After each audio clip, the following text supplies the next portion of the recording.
Je m'appelle Arnaud Genin, j'ai 30 ans et actuellement je suis à Montpellier en confinement dans mon appartement. J'ai commencé le badminton à l'âge de 7 ans en Ariège dans un petit club à Saint-Girons et donc j'ai évolué dans ce club-là jusque Benjamin minime. Donc j'étais champion de France Benjamin dans ce club-là. Et après, je suis parti dans le club de Colomiers à Toulouse pour avoir un peu plus de niveau. Et ensuite, j'ai joué pour le club du Havre pendant quelques années. Avant, voilà, je crois que le Havre, je devais avoir jusqu'à 20 ans, 20-21 ans.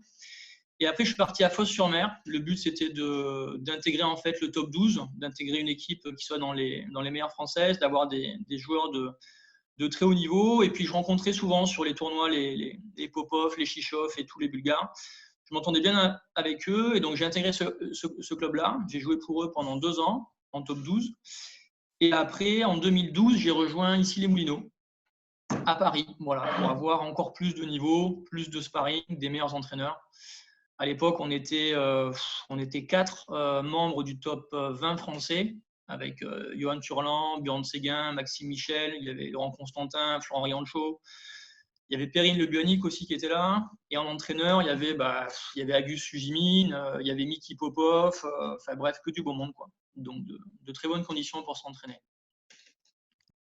De ces années-là, meilleurs souvenirs. Quand on est sur le circuit international et qu'on est joueur pro en fait de base, parce qu'on peut gagner. Moi, j'ai jamais fait que ça. J'ai toujours eu soit les études, soit le boulot à côté, mais on aurait pu en vivre doucement. Quand on est sur le circuit international, il y a forcément beaucoup d'événements qui se passent, des bons, des mauvais. Alors pour le bon, je dirais quand même ma victoire à l'Open d'Argentine en juin 2013. C'était ma première tournée sud-américaine. J'étais au Brésil la semaine d'avant et ensuite j'étais en Argentine. Et en fait, je gagne le tournoi, c'était le 9 juin 2013. Et je bats en finale en fait Jan Frolich, qui était à l'époque le numéro 1 tchèque, qui était 73e joueur mondial. Et on fait un match de bourrin, vraiment. 1h23 de match. Je perds le premier à l'arrache, je gagne le deuxième à l'arrache et le troisième, je suis mené 14-7 et je gagne 21-17.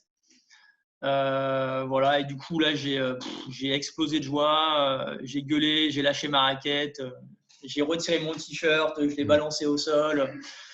J'ai pris un carton, je crois, par le juge arbitre parce qu'on n'a pas le droit de retirer son t-shirt avant de serrer la main de tout le monde. Mais ça reste, je pense, mon meilleur moment de ma carrière internationale. Ouais. Ce qui était assez rigolo, en fait, je faisais pas mal de tournois internationaux en Afrique et en Amérique du Sud. Et c'est vrai qu'au Venezuela, il s'est passé un truc assez marrant. C'était en août 2013, donc 2 mois après l'Argentine. Et en fait, on était dans une grande salle qui était assez sympa, des belles tribunes assez grandes, du parquet et tout. Sauf que la salle était pas isolée finalement. Il y avait des fenêtres cassées, des ouvertures un peu partout. Et en fait, il y avait des oiseaux qui lâchaient des fientes partout sur les terrains. Et on était régulièrement obligé en fait de nettoyer les terrains. Donc on aidait l'organisation avec balais, serpillères et tout avant les matchs et des fois pendant les matchs pour nettoyer les terrains, quoi. Donc c'était assez marrant. Ouais.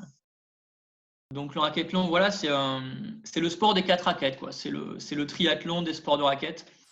Donc c'est un sport qui a été développé, on va dire, surtout dans les pays scandinaves il y a 20-30 ans. À croire qu'ils avaient que ça à faire que de rester dans des salles. Et en fait, c'est un sport qui combine donc les 4 principaux sports de raquettes. Donc il y a le tennis de table, le badminton, le squash et le tennis. Et en fait, quand un joueur affronte un autre joueur, il y a un set de 21 points qui se fait dans chacun des 4 sports. C'est en tie-break. Et c'est toujours de la plus petite raquette à la plus grande. Donc toujours ping, bad, squash et tennis. Et à la fin, le joueur qui remporte le match, c'est celui qui cumule le plus de points sur les 4 sports. Voilà. Après, c'est que ce n'est pas connu comme sport. Alors, ça fait 20-30 ans que ça existe. Et ça fait 20 ans qu'il y a un circuit international, des championnats du monde. Voilà, maintenant, il y a une Ligue des champions, il y a des championnats nationaux. Donc, ça commence à prendre un petit peu d'ampleur, quoi. Alors, je l'ai connu en 2013, en fait. Alors, c'est assez rigolo parce que je l'ai connu entre les deux événements que je viens de vous citer. Il y avait les championnats du monde de racquethlon qui se faisaient en Hollande du 11 au 14 juillet 2014. Et en fait, il se trouve qu'à l'époque, un des membres de l'équipe de France, c'était Sébastien Plançon, que beaucoup de bons joueurs connaissent. Et en fait, il était top 20 français à l'époque de BAD, donc on se voyait souvent sur les tournois français. Et on avait déjà parlé un peu du racquethlon. Moi, j'avais déjà fait un peu de squash avant, j'avais fait du tennis.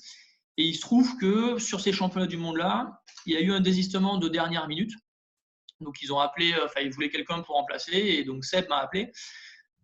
J'étais dispo, j'ai pris des congés, je suis parti au championnat du monde. Et donc, j'ai intégré l'équipe de France en fait à cette occasion-là. J'avais pratiqué 3 des 4 sports qui en faisaient partie. Donc, après, l'avantage, c'est qu'avec le ping, avec des revêtements un peu pourris, où on arrive quand même finalement assez facilement à faire des points contre des joueurs qui sont quand même assez forts. Donc finalement, le handicap n'était pas si grand que ça, quoi. En fait, j'ai arrêté ma carrière de BAD.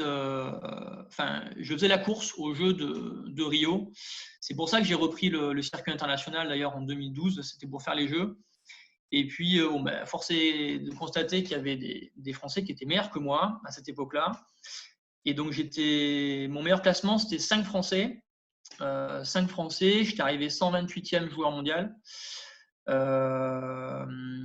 Et puis, j'ai arrêté ma carrière en fait en 2015-2016 en fait, un petit peu avant les Jeux, quand j'ai vu que je ne pouvais pas y aller. Et après, j'ai coupé avec le BAD pendant 3 ans. J'ai fait d'autres sports d'endurance. Triathlon et puis ultra trail. Et après, en revenant en fait en métropole il y a 2 ans, je me suis dit, c'est plutôt un pote qui m'a dit, parce que moi j'étais parti sur les ultra trail. Il m'a dit, écoute Arnaud, en racquethlon, il faut vraiment que tu essayes parce que tu as vraiment des chances de faire des choses de bien. Et puis j'ai regardé des vidéos, j'ai regardé les gars comment ils jouaient dans chacun des sports, etc. Et puis je me suis dit, ouais, c'est vrai que si je m'entraîne comme un bourrin, il y a moyen de faire quelque chose. Et je m'étais fixé comme objectif en fait au début. J'en avais 2. Le premier, c'était d'intégrer le top 5 mondial. Et le deuxième, c'était d'avoir une médaille au championnat du monde. Et puis, arrivé à Montpellier, j'ai commencé à m'entraîner énormément. Voilà, j'étais entre 8 et 10 séances hebdomadaires. Le BAD, j'en faisais quasiment plus parce qu'étant mon point fort, je n'avais pas forcément besoin de bosser le BAD pour être au niveau des meilleurs joueurs. Et puis, par contre, j'ai bossé mes points faibles, quoi. Donc, j'ai bossé à fond le ping, le squash et puis le tennis. Voilà, pour essayer de remettre les niveaux ensemble, quoi. Le tennis, il vient après le BAD et après le squash. Donc, c'est vrai que ça peut faire quand même très mal aux jambes d'enchaîner avec le tennis. Mais bon, si ça avait été le ping, on aurait dit ping, qui est un sport de précision, d'agilité, ça serait compliqué de bien gérer ses coups après 2 sports où on cavale beaucoup. Donc, de toute façon, il y a toujours matière, je pense, à polémiquer, mais la formule actuelle est celle pour laquelle il y a le moins d'ambiguïté, je pense. Il n'y a aucun sport qui est plus important qu'un autre. Ils sont même allés au fait de… Les 2 sports pour lesquels le service est le plus important, c'est le ping et puis le tennis. Et ils se sont même arrangés pour celui qui commence à servir en ping ne serve pas en fait au début en tennis. En fait, le racquethlon, c'est mathématique. Ça veut dire qu'un sport soit placé au début ou à la fin, finalement, ça ne change pas. Et si un joueur qui est très très fort au tennis a 22 points de retard avant d'entamer le tennis, donc le tennis ne se fait pas, parce que même s'il gagne 21-0, il perdra de toute façon le match. S'il a 22 points de retard avant le tennis, c'est qu'il ne devait de toute façon pas remporter le match. Et que le sport soit au début ou à la fin, finalement, quand on veut marquer… En fait, ce qui est très dur au racquethlon, c'est que tous les points comptent. C'est-à-dire que moi, quand je mène, par exemple, quand je mène 5-0 au BAD ou quand je mène 22, je suis aussi concentré. Parce que lâcher un point dans un sport fort, il va falloir le récupérer dans un sport où on est peut-être moins à l'aise et l'autre un petit peu plus. Donc, à partir du moment où il n'y a que face à un adversaire, dans chacun des 4 sports, il n'y a qu'une tactique qui va nous permettre de marquer le maximum de points, que ce sport soit au début ou à la fin, mathématiquement, ça ne change rien. J'avoue, je me suis quand même reposé les 10 premiers jours parce que je sortais d'une période un peu compliquée, physiquement et puis mentalement. Parce que mentalement, c'est dur de se remettre en question, toujours d'apprendre de nouveaux sports. Là, je m'entraîne surtout donc physiquement et j'ai un cycle de 3 jours en fait. Donc, c'est-à-dire que j'ai une journée, la journée 1, c'est fractionné sur base VMA ou pourcentage de VMA. Le lendemain, c'est footing long. Le 3e jour, c'est surtout basé sur du renforcement musculaire.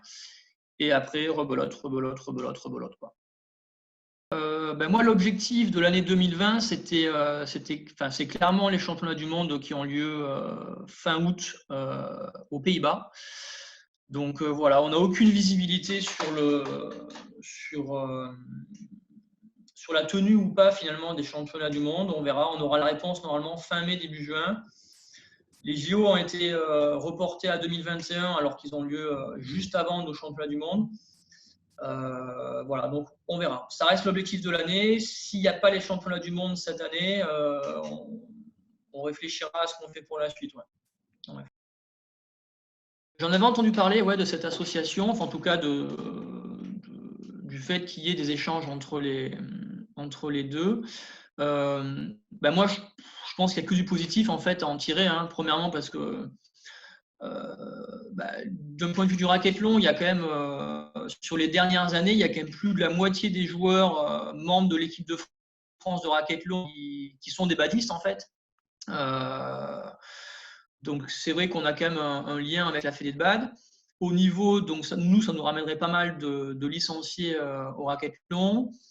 Et puis on pourrait profiter de la visibilité finalement du badminton, de tout ce qui est médias, d'avoir des supports, peut-être des infrastructures, peut-être aussi des entraîneurs. Ça permettrait aussi au bas de récolter quelques licenciés, parce que si jamais il y a une licence commune ou un certificat, tout ce qui est au niveau des démarches administratives aussi, c'est peut-être plus simple au niveau de la licence, au niveau du certificat médical. Donc oui, je pense que ça serait vraiment une très bonne chose qu'il y ait un partenariat entre les deux. Ouais.